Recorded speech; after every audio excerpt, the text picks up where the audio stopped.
what would you task this committee in its body of work? What would you like to see us do? Officers Fanone, I'll start with you. Yes, sir.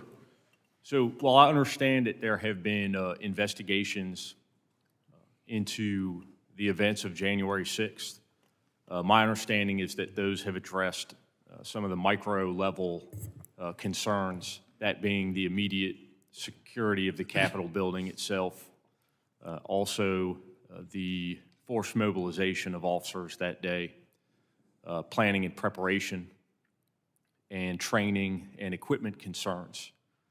A lot of, the events of January 6th and the days preceding, I guess it's interesting, and from a law enforcement perspective, as a police officer, a lot of these events happen in plain sight. We had violent political rhetoric. We had the organization of a rally whose title was Stop the Steal, and that rally occurred on January 6th, which I don't believe was a coincidence that on January 6th,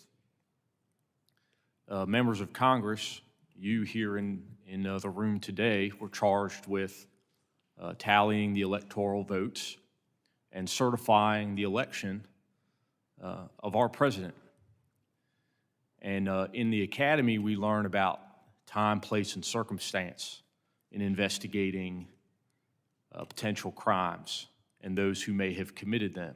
And so the time, the place, and the circumstances of that rally, that rhetoric, and those events, to me, leads in the direction of our president and other members, not only of Congress and the Senate, but that is what I am looking for, is an investigation into those actions and activities which may have resulted in the events of January 6th, and also whether or not there was collaboration between those members, their staff, and these terrorists. Thank you very much. Officer Hodges. I think Fanone hit the nail on the head there.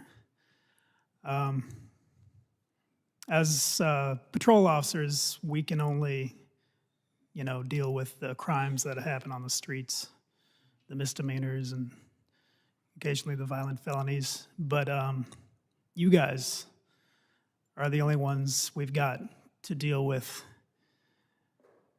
crimes that occur above us. I need you guys to address if anyone in power had a role in this, if anyone in power coordinated or aided or abetted or tried to downplay, tried to prevent the investigation of this terrorist attack, because we can't do it. We're not allowed to. And I think the majority of Americans are really looking forward to that as well. Thank you. Officer Dunn. Thank you, Chairman. There's been a sentiment that's going around that says everybody's trying to make January 6th political. Well, it's not a secret that it was political. They literally were there to stop the steal. So when people say it shouldn't be political, it is. It was and it is. There's no getting around that. Telling the truth shouldn't be hard.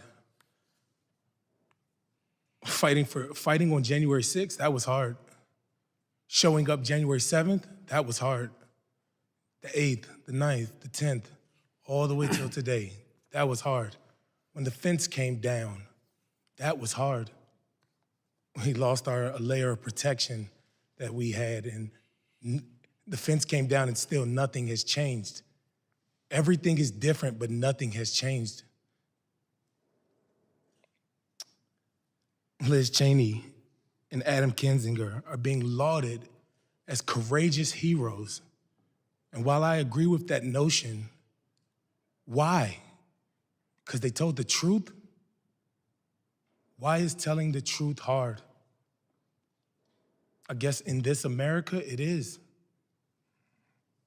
Us 4 officers, we would do January 6th all over again. We wouldn't stay home because we knew it was going to happen. We would show up. That's courageous. That's heroic.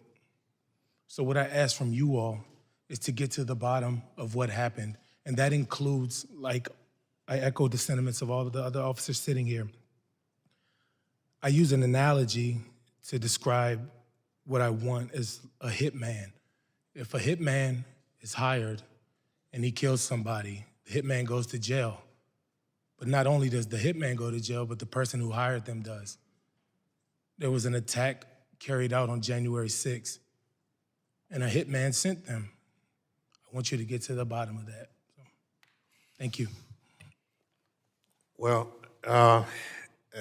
thank you. Very powerful